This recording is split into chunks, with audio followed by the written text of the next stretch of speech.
ऐश्वर्याला आज नाश्त्यामध्ये खायचं होतं गोड काहीतरी, तर अगोदरच स्वयंपाक झालेला होता माझा, भाजी झालेली होती, चपात्या पण झाल्या होत्या, तर थोडं पीठ राहिलं होतं, तर चला म्हणलं गुळाची चपाती बनवूया. तर गुळाची चपाती बघून लहानपणीची आठवण कोणाकोणाला झाली, मला तर खूप झाली, कारण थोडं पीठ राहिले की मी साखरेची चपाती कर म्हणायचे. तर साखरेपेक्षा ना गुळाची चपाती पौष्टिक असते. तर अशा प्रकारे चपाती लाटून घ्यायची आणि त्याला तूप लावून कडक भाजून घ्यायची.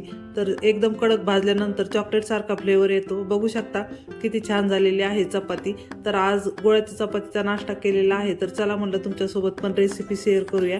तर मुलींसाठी कडक अशी चपाती भाजून घेतली. गरम गरम खायला छान लागते, कारण गार झाल्यावर एवढी टेस्ट लागत नाही.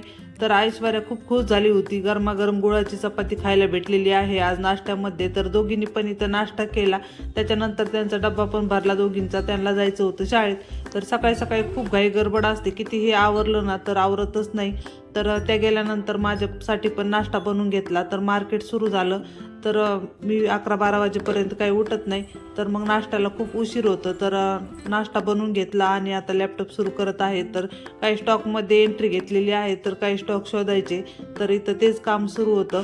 तर सगळे गेल्यानंतर थोडं निवांत गाणे ऐकत ऐकत नाश्ता करत करत चाललेलं आहे माझं स्टॉक शोधण्याचं काम. तर असा होता छोटासा व्हिडिओ.